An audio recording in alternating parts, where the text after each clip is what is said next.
Millionaire husband juggles, two mistresses pregnant wife files for divorce and makes him regret. They said Henry Braddock had the perfect life. A self-made millionaire before 30, married to a beautiful, devoted wife, and living in a penthouse that overlooked the glittering skyline. What more could a man want? But appearances can deceive. Behind Henry's urbane smile and impeccable suits, a storm brewed, whispers of late-night trysts, shady rendezvous with mysterious women, and secret calls reverberated among the city's elite. Amelia, his pregnant wife, didn't realize the extent of Henry's betrayal until fate thrust the truth before her eyes. In a single moment, Amelia's world shattered, setting off a chain of events that would make Henry regret every misstep. Henry Braddock came from humble beginnings. He grew up in a cramped Chicago apartment, sharing a bunk bed with his two brothers, dreaming of one day living in a glass-walled penthouse. Armed with ambition and a brilliant mind for technology, he dove headlong into Silicon Valley's unforgiving world, developing a cutting-edge data encryption software that landed him a multi-million-dollar deal. By 32, Henry was a household name in tech circles, a visionary, a disruptor, and most importantly, a newly minted millionaire. In those early years, Henry's business took center stage. Press interviews hailed him as a prodigy, and he was featured in magazines that showcased young entrepreneurs poised to change the world.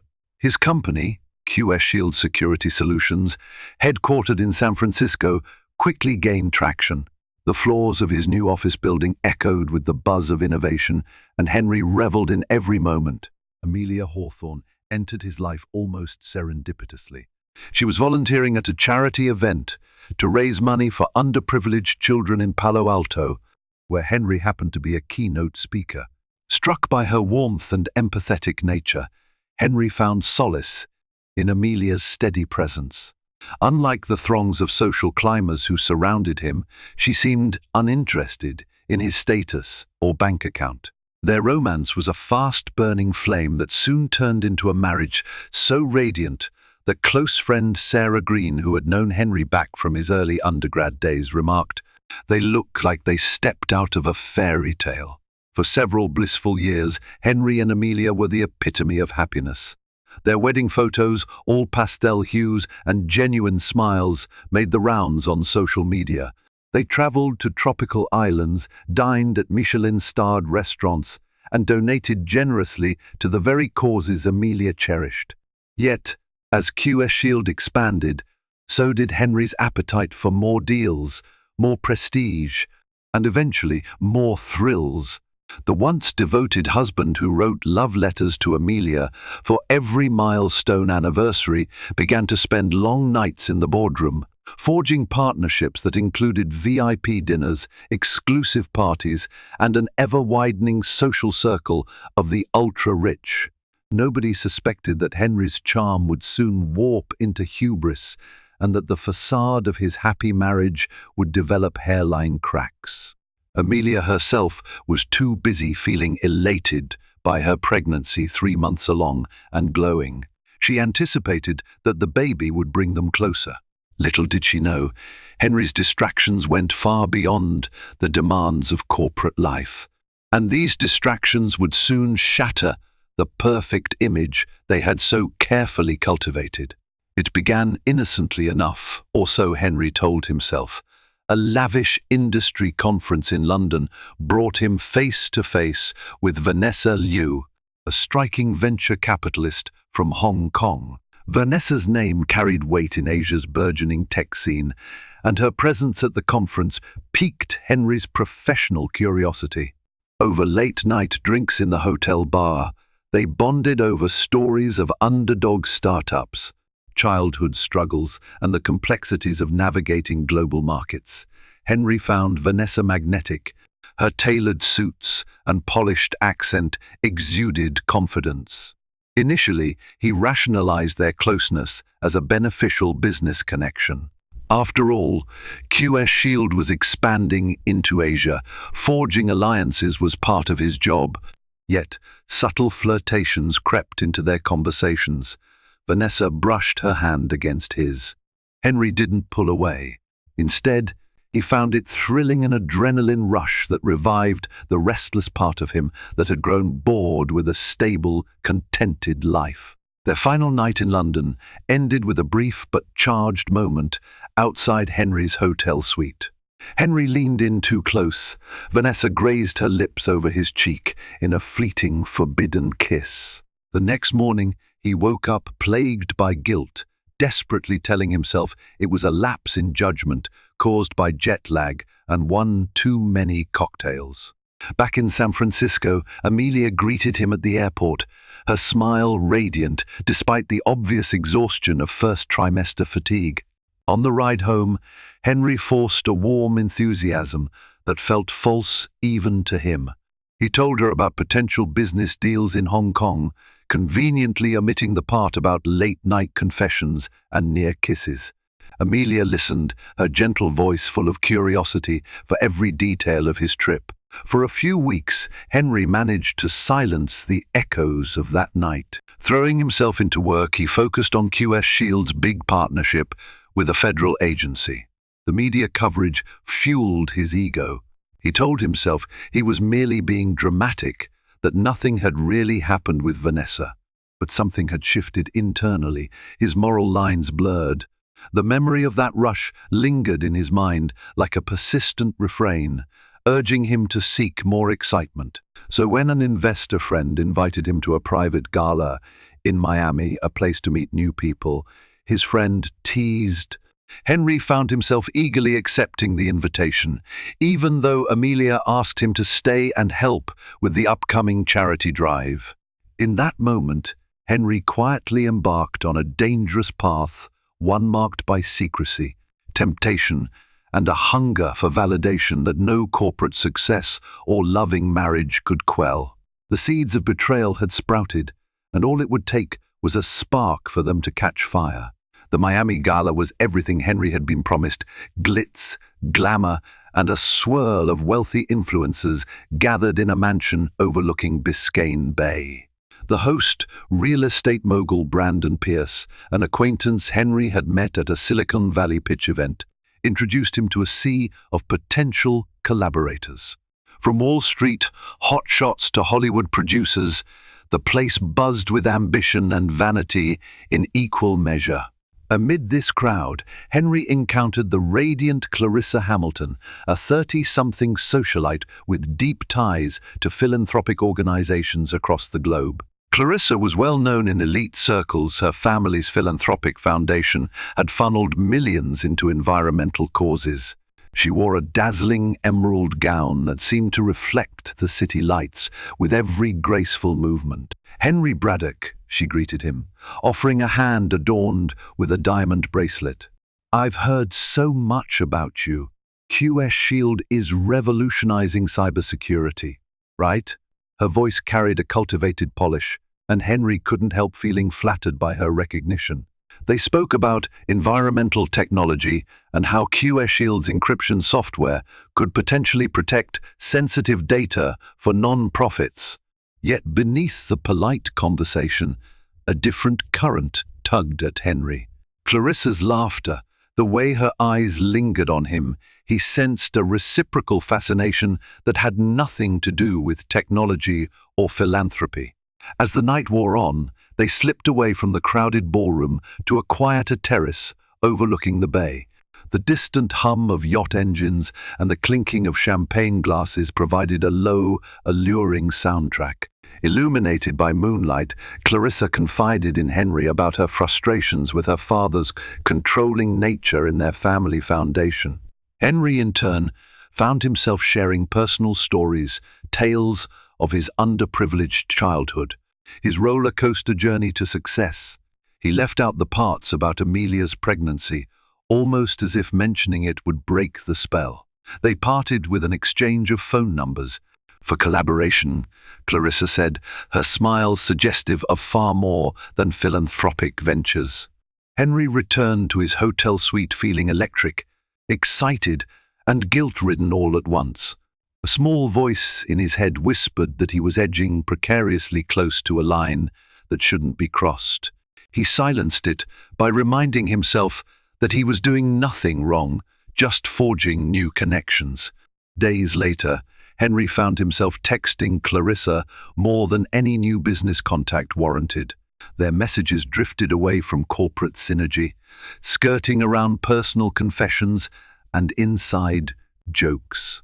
Occasionally, he would catch himself staring at his phone, waiting eagerly for her reply. Each new message was a small, addictive high. He told himself it was harmless, but deep down, Henry sensed he was building a house of cards, one that would inevitably collapse on the very foundation he had once worked so hard to protect. While Henry's flirtation with Clarissa gained momentum, fate brought him into contact with yet another woman who would further complicate his life. Her name was Bianca Dupont, an up-and-coming French fashion model who had recently moved to Los Angeles. Henry first noticed her in a magazine spread that highlighted tech CEOs and their glamorous lifestyles. The irony was not lost on him. There he was, featured as a philanthropic CEO, captured in a photo with Amelia at a fundraiser, while pages later he discovered the striking beauty of Bianca in a couture advertisement. A mutual friend, supermodel Ava Park, was hosting a charity fashion event in Beverly Hills, where Henry was invited to speak on technology's role in ethical supply chains.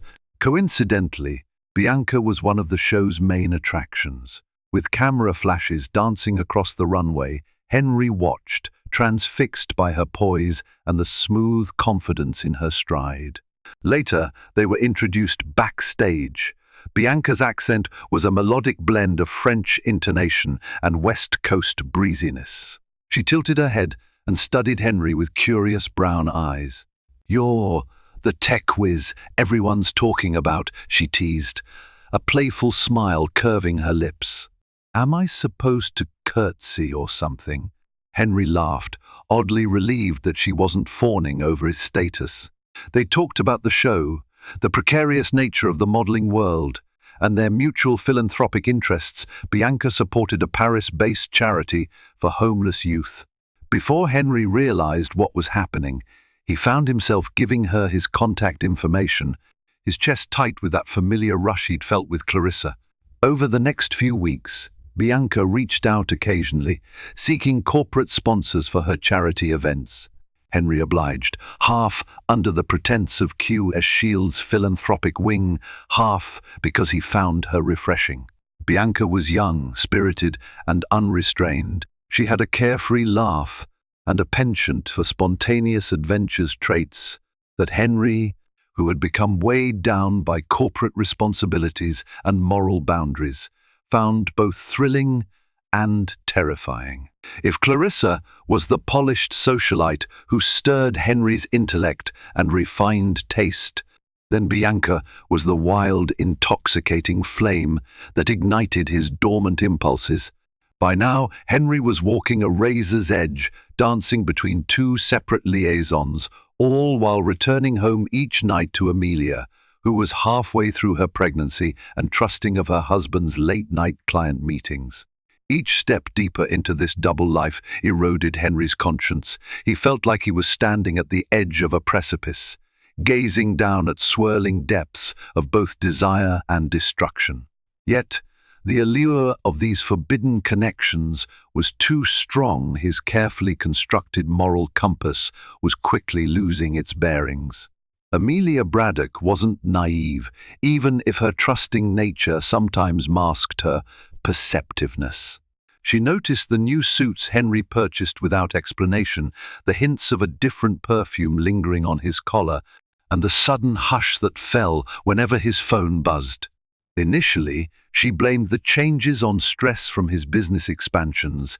QS Shield was rumored to be eyeing a major merger with a European cybersecurity firm.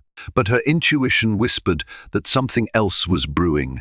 The first real jolt came during a routine prenatal appointment with Dr. Raymond Johnson at the Redwood Medical Center. Henry, who had promised to be there, arrived nearly 30 minutes late, flushed and distracted. As Amelia lay on the exam bed, listening to their baby's heartbeat, Henry's phone went off again and again, each vibration jarring the quiet sanctity of the room. He hurriedly silenced it, muttering apologies, but Amelia's eyes filled with concern. Later that afternoon, Amelia opened their shared laptop to check nursery designs. An email notification popped up, something about pending reservations at a luxury resort. Amelia blinked. They hadn't planned any vacation together. Curiosity piqued. She clicked. The email detail mentioned a two-person booking under Henry's name at an exclusive spa retreat in Napa Valley. During a week he had claimed he'd be in New York for a tech conference. A cold wave of dread washed over her. She resisted the urge to confront Henry immediately, telling herself she might be misunderstanding some corporate perk. Yet, in the days that followed, more inconsistencies surfaced. Dinner receipts for two from high-end restaurants where Amelia had never set foot, and cryptic notations on his calendar. When she finally built up the courage to question Henry, he deftly dodged her concerns. "It's business," he said, pressing a tender kiss to her forehead. "The Napa thing is for a potential partnership. I didn't want to bore you with details." But the seed of suspicion had been planted, growing a twisted root in her heart. Like a spectre, it haunted her every waking moment. She tried to bury herself in charity work and baby preparations, but she couldn't ignore the sense that something was deeply wrong. One evening, Amelia confided in her longtime friend, Sarah Green, who listened gravely. "You know Henry better than anyone," Sarah told her. "If your instincts say something is off, trust them. Don't let him dismiss your fears." With each ticking day, Amelia's mind churned. She still held on to the hope that it might be a misunderstanding, that Henry would never betray her when they were expecting their first child. But her patience was fraying at the edges. She dreaded the moment she'd have to confront the cold reality. The man she loved might be living a life she knew nothing about. 2 nights later, while Henry was supposedly working late at the office, Amelia made a fateful decision. Torn between fear and resolve, she slipped into Henry's study. She felt a trembling guilt, a sense of violating his privacy. But after weeks of insomnia and gnawing doubts, she needed the truth more than she feared the repercussions. She turned on his desktop computer, her heart pounding with every keystroke. A simple search through Henry's email history yielded little at first. Most messages were professional, subject lines about data encryption, investor pitches, or QS Shields expansions. But as she scrolled deeper, a flagged folder caught her eye: personal finance. She hesitated, then opened it. Inside, she discovered not monthly statements or tax documents, but a chain of emails between Henry and someone named C. Hamilton. Amelia's stomach lurched. The messages were informal, laced with flirtatious hints and peppered with attachments of photos, some of Clarissa in evening gowns, others of Henry smiling beside her at upscale events. Events Amelia had no idea even took place. Scrolling further, Amelia found yet another email thread, this one with an address under the name Bianca DuPont. The messages were more provocative. Bianca wrote about upcoming trips, modeling gigs, and nights she spent waiting for Henry at swanky hotels. His replies were equally damning: apologies for tardiness, promises of elaborate gifts, mentions of hush-hush rendezvous. Every word felt like a stab to Amelia's chest. Tears blurred her vision. She felt sick, physically ill at the betrayal unfolding on the screen. The man she trusted, the father of her unborn child, was juggling 2 mistresses. Panic and anguish swirled within her, colliding with an undeniable wave of fury. How could he do this? What was she, some placeholder for his public image? Amelia's story is one of transformation. From heartbreak to healing, from betrayal to bravery, she showed the world that strength doesn't always roar. Sometimes it whispers in quiet decisions to walk away, to rebuild, and to protect what truly matters. What would you have done if you were Amelia? Drop your comments. Should Henry be given a second chance, or did Amelia make the right choice? Like this video if her story inspired you. Subscribe for more real-life dramas that hit home. Share this with someone who needs to hear you can reclaim your life starting now. See you in the next video.